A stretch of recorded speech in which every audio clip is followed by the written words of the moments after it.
Olá, gente! Bem-vindos para mais um vídeo do canal. É incrível que sempre que eu vou gravar vídeo começa uma barulheira lá fora. Sirene sempre tem, mas hoje o caminhão do sorvete tá passando, gente. Antes de tudo, por favor, já deixa seu like aqui pra você não esquecer. Se inscreve aqui no canal. E se é a sua primeira vez aqui, se você é novo aqui no canal, eu tenho uma playlist de au pair que eu vou deixar aqui em cima, ou é aqui, e o link na descrição. Lá tem vídeo contando não só a minha experiência, mas também dando dicas pra quem quer iniciar o processo, cada passo a passo e etc. E no meu Instagram, que é @lopeslele, tá aqui escrito, mas eu também vou deixar o link na descrição. Eu fiz vários destaques com todos os stories que eu gravei durante o meu programa e etc. Então tá lá tudo organizadinho. Então vai lá assistir se você quiser. Eu falo sobre o meu dia a dia, sobre os altos e baixos, etc. E vamos pro assunto do vídeo. Na verdade, antes de começar, eu preciso dizer que eu acordei hoje com uma alergia. Meu nariz tá fungando, tá tudo meio esquisito. Então, se vocês repararem alguma coisa assim, só ignora que é tudo alergia. É rinite o nome. Quando eu postei o vídeo sobre a história do meu rematch e tal, teve muita gente que me perguntou como tava sendo a minha experiência com a minha segunda família, se tava tudo bem. E depois que eu comentei que eu saí do programa, teve muita gente que me perguntou o porquê e tal. Tem muita gente que me pergunta. E as coisas estão completamente conectadas, então eu vou contar tanto como foi a minha experiência com a minha segunda família, como qual foi o motivo que eu saí do programa. De primeiro que eu posso começar dizendo é que a minha família era uma família boa, eles me deixavam muito à vontade. Eu me sentia melhor, né? Eu comentei no meu vídeo de rematch que eu me sentia muito oprimida na primeira casa, muito o tempo inteiro com medo de fazer as coisas e tal, de fazer alguma coisa errada. E nessa segunda família eu me sentia mais à vontade pra tudo, me sentia com mais privacidade. Eles tinham uma energia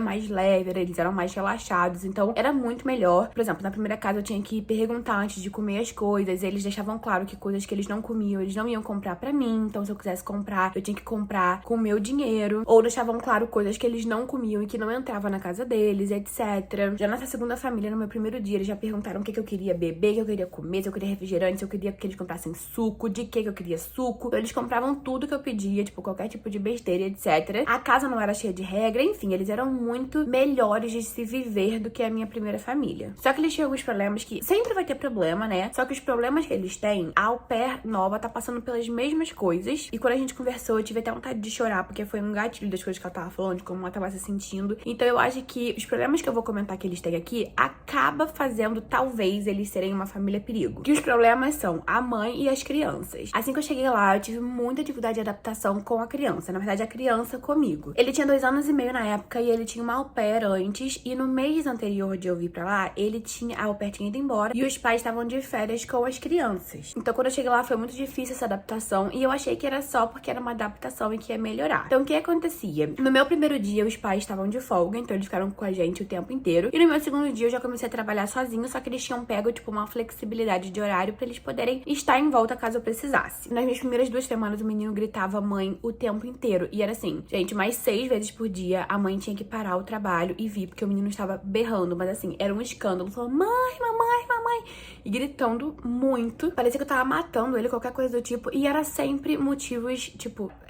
Era uma criança de 2 anos e meio. E aí, no meu 6º dia de trabalho, eu tava lá 6 dias. No meu 6º dia, o menino subiu uma escada que tinha no quintal. Eu fui atrás dele, pedindo pra ele descer e ajudando ele a descer. Ele tacou o brinquedo, porque ele não queria me ajudar. Ele tacou o brinquedo no chão, achou que tinha quebrado e começou. Um escândalo, um escândalo, um escândalo. A mãe veio, assim, que nem uma fera, perguntando o que estava acontecendo, por que ele tava chorando. Eu falei que é porque eu tava tentando ajudar ele a descer a escada, ele não queria. E que eu tinha falado pra ele não subir naquela escada. E aí ela falou que eu tava certa, que ele não devia subir, não sei o que. Só que virou pra mim e falou assim, isso não está funcionando, você não tá conseguindo criar uma conexão com as crianças, isso nunca aconteceu antes. Eu tava lá há 6 dias, era óbvio que eu não tinha criado uma conexão com as crianças ainda. Ela começou a falar, a gente precisa conversar hoje de noite, porque isso nunca aconteceu antes com a au pair antiga, começou a me comparar com a au pair antiga, falou que não se sentia segura comigo, que não achava que as crianças estavam seguras comigo, nananã. E aí falou que a gente vai começar de noite. Eu cheguei de noite, assim, eu fiquei arrasada, né? Fiquei, ai, só de falar, não tá de chorar. Eu imaginei que esse vídeo ia ser um pouquinho difícil pra mim, porque foram situações que mexeram muito com o meu emocional. Só que eu não imaginei que eu ia chorar, né? Mas enfim. Mas eu fiquei mal o resto do dia. E eu fiquei com muito medo de passar por outro rematch, porque eu tava lá há 6 dias. Eu tinha passado por um rematch com 21 dias na casa da outra família. E dessa vez ia ser culpa minha. Então, que família que ia me querer se eles me pedissem rematch? Então eu fiquei arrasada com essa coisa de ela não se sentir segura, de ela achar que as crianças não estavam seguras perto de mim e tal. Então eu fiquei muito chateada. E aí chegou de noite, ela tava outra pessoa, totalmente calma, falando que entendia que era difícil, que eu tava cuidando de uma criança de 1 ano, uma criança de 2, que a Alper antiga era uma criança só e o menino nem falava na época, eu tava aprendendo a andar, então a adaptação foi muito mais fácil. E a menina de 1 ano, que tava nessa época dele, ela me amava, então ela falou tipo assim, eu entendo, não sei o que, é uma situação completamente diferente, gente, totalmente diferente. E ela falou, como ele não te conhece, uma sugestão que a gente te dá é que você não fale não pras crianças. E aí ela falou que aquele escândalo todo era porque eu estava contrariando ele, então que eu não contrariasse ele. Só que nisso já totalmente gentil, totalmente gente boa. Nesse dia eu até falei pra ela que era pra ela parar de vir quando ele gritasse, porque isso só tava reforçando esse comportamento dele, etc. E que eu mandava mensagem pra ela caso fosse uma coisa séria, caso a gente precisasse dela ali. E falei que eu não tinha gostado do jeito que ela tinha falado comigo, que ela tava sendo muito grossa comigo. Às vezes eu perguntava coisas pra tirar dúvidas sobre a rotina e ela sempre me dava respostas ruins. Por isso que eu falei que talvez isso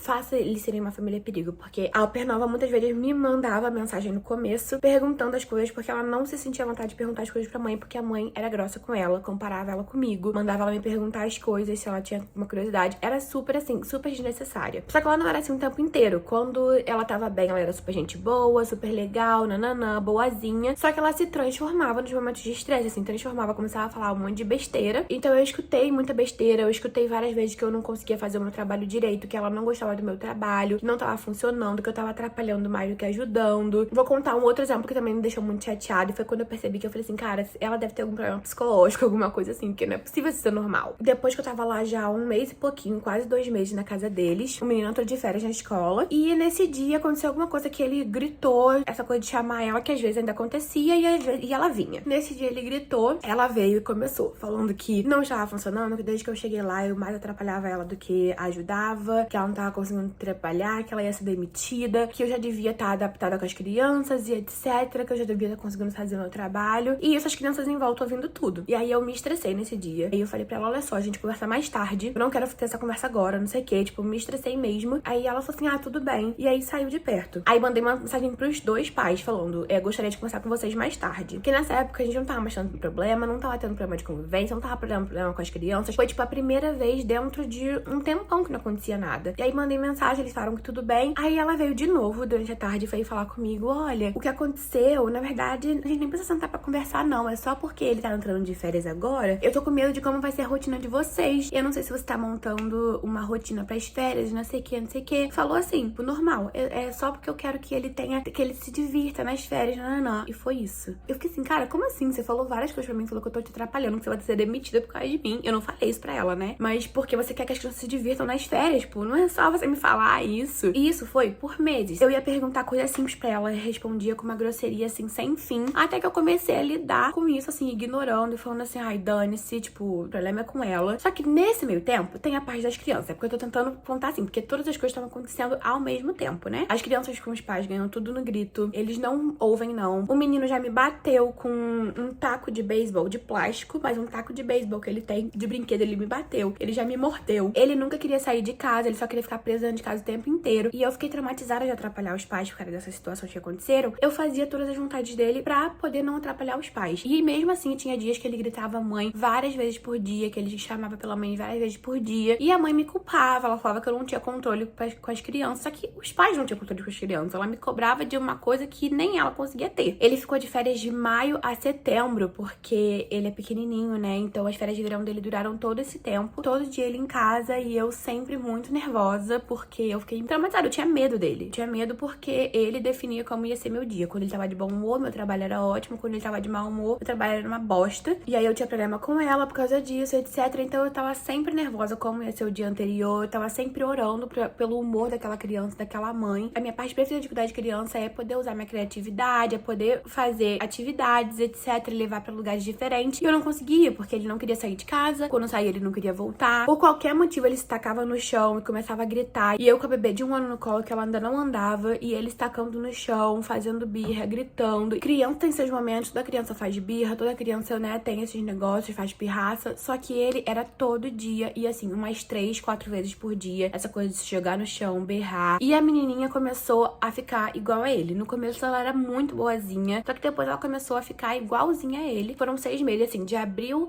a setembro, antes da minha carta de extensão chegar. Foram esses meses, com esses problemas quase todo dia, eu sempre com medo, eu não tendo um dia, quase não tendo um dia de paz. Eu chorava de domingo a quinta. Eu só parava de chorar na sexta-feira, porque eu sabia que era o último dia da semana, e ficava sexta e sábado bem, e domingo eu ficava mal, eu chorava muito e ficava chorando a semana inteira. Eu me sentia muito insuficiente, porque eu dava o meu melhor, eu sempre tento dar o meu melhor em tudo que eu faço. Eu fazia e nunca era suficiente. Ela tava sempre me falando que ela não gostava do meu trabalho. E aí foram 6 meses dessa perturbação, desse desgaste emocional. E aí chegou o tempo da extensão, de eu estender ou com eles ou com uma outra família. E eu estava decidida a estender com outra família. E não passava pela minha cabeça que eles iam querer estender comigo por causa de tudo isso. Um mês antes da minha extensão, ela tinha me falado que eu não conseguia fazer meu trabalho. Me pediram extensão. Me pediram pra estender não só um ano com eles, como até o final do meu segundo. Porque o que acontece? Eu cheguei lá em abril, porque eu vim de rematch. Então, em dezembro, quando eu completei o meu primeiro ano de intercâmbio, eu ia estar 9 meses com eles. Então, eu achei que talvez eles pediriam pra eu estender até abril do outro ano, pra eu fechar um ano com eles. Mas não, eles pediram pra eu ficar até dezembro, até acabar o meu segundo ano. E eu fiquei muito sem entender e eu fiquei com raiva, fiquei chateada. Porque eu me senti assim, cara, eu tô há 6 meses chorando quase todo dia, me sentindo insuficiente, me sentindo uma bosta, achando que o meu trabalho é uma bosta. Pra agora, depois de 6 meses, ouvindo todas essas besteiras, eles me falaram que eles querem que eu fique por mais um ano. Pra que falou tanta coisa pra mim, tanta besteira, se não era verdade? E a mãe falou que ela queria muito que eu ficasse, porque eu era a melhor decisão pros filhos dela, que ela queria o melhor pros filhos dela. Ela ficou super magoada comigo, porque eu queria sair, porque eu não queria mais ficar na casa dela, porque eu queria ir pra outra família. Então eu fiquei assim, sabe, tipo, sem entender. E assim, eu nunca cheguei a pensar em rematch com essa família, porque aqui, obviamente, eu tô falando das coisas ruins, né, que foram os motivos de eu ter saído, nananã. Só que como eu falei no começo, eles eram uma família boa, eles eram uma família muito de boa e tal. Era só durante o trabalho que era esse estresse, mas fora do trabalho era tudo tranquilo, a gente tinha uma relação boa, era legal e tudo. E eu até falava que era o oposto da minha primeira família. Na minha primeira família, o trabalho era muito tranquilo, as crianças eram muito boazinhas, os pais não me davam trabalho nenhum, nunca me deram trabalho nenhum durante o meu trabalho, só que a parte fora do trabalho era um caos e tal, e nesse caso era diferente. O meu trabalho me afetava muito, me abalava muito, mas no dia a dia fora do trabalho era tudo muito de boa. Então eu nunca cheguei a pensar em um rematch. Eu tinha muito benefício, eu tinha muita privacidade, eu tinha muita liberdade, eles eram muito de boa, o pai era um amor de pessoa, eles são pessoas que gostam de estar com os filhos, isso é muito raro aqui nos Estados Unidos, só que eles realmente gostam de estar com os filhos, então eles saíam mais cedo do trabalho, eles pegavam os filhos. Sexta-feira eu nunca trabalhava o dia inteiro, eu tive uma semana a mais de férias porque eles foram viajar, então eu fiquei assim, recebi, mas fiquei em casa sozinha, sem trabalhar, tive muitos dias de folga e etc, então tinha muitas coisas legais neles. Eu demorei pra perceber que eu não estava feliz, então quando eu comecei a ficar abalada emocionalmente, eu já tava, era final de julho, começo de agosto, então faltava um mês pra minha carta de extensão, então eu falei, eu aguento até dezembro. E aí aconteceu porque eu saí do programa em vez de ter a minha extensão. Eu entrei em extensão, comecei a falar com família, eu continuava nessa coisa de chorar todos os dias, eu tava muito mal. Eu achei que eu não ia conseguir nem completar até dezembro, porque começou das duas crianças ficarem iguais, e eu não conseguia sair de casa, eu ficava o dia inteiro presa dentro de casa, porque as crianças não queriam sair de casa, então a maior parte do meu dia eu tava trancada dentro de casa, era entediante, porque eu não conseguia fazer coisas legais com eles. Então teve um dia que eu percebi que era tarde demais, que eu tava ficando doente. Pra quem não sabe, eu já falei isso aqui no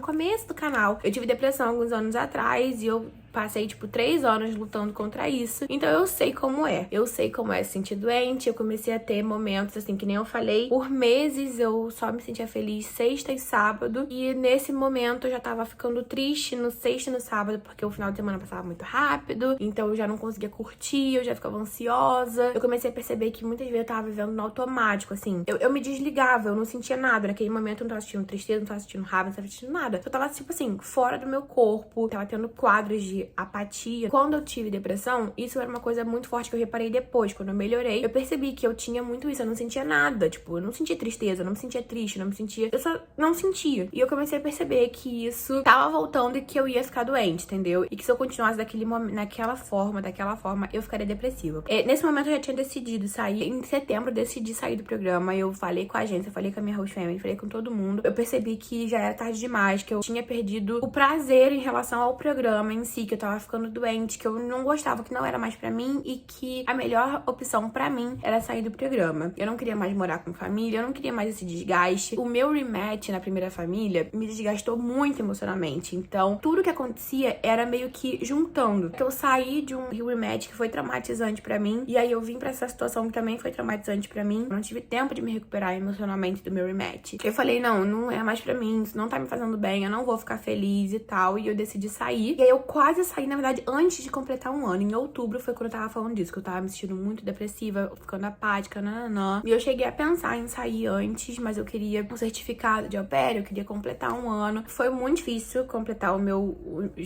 minhas últimas semanas, mas essa foi a razão, assim. Eu acho que talvez a minha personalidade não combine muito com o programa, mas também eu não tive a melhor experiência. Mas tem pessoas que têm experiências boas, então eu não falo pra você não vir. Nossa, foi a melhor decisão que eu fiz de vir pra cá. Hoje em dia, minha vida, assim, tá... Eu tô exatamente onde eu sempre sonhei. Eu vou vir trazer updates sobre o que eu tô falando nos próximos vídeos. Hoje eu vejo que tudo aconteceu exatamente da forma que tinha que acontecer pra eu sair do programa e viver o que eu tô vivendo hoje. Então foi tudo perfeito, de acordo com o que aconteceu na minha vida depois do programa, assim que eu saí. Se eu não tivesse passado por essas experiências ruins, eu não teria saído do programa e teria sido tudo diferente, eu teria sido um caos. Vai no meu Instagram ver o que eu tô falando, tá nos meus destaques também, vocês vão saber o que eu tô falando. Mas então, eu não tô desmotivando ninguém, eu acredito que tudo tem a sua razão, até as coisas ruins têm as suas razões. Eu não fiquei doente porque eu soube reconhecer o meu limite e eu falei, não, agora é hora de parar, eu não vou testar porque nada vale a nossa saúde emocional. Eu passei na pele muitas coisas ruins, então nada vale a nossa saúde emocional, sabe? Então esse foi o motivo. Eu confesso que eu tava desanimada pra contar, de relembrar todas essas coisas, etc. Então não fique com medo da minha experiência. A minha experiência é a minha experiência, as minhas coisas são as minhas coisas, a sua pode ser completamente diferente. Eu conheço meninas que têm experiências maravilhosas. Não se esquece de deixar o seu like, por favor, se inscrever aqui no canal, me seguir lá no Instagram pra acompanhar todas as minhas novidades. E eu vou trazer os updates de o que tá acontecendo na minha vida, sobre o que eu tô falando e etc. Muito obrigada por assistir até aqui e até o próximo vídeo.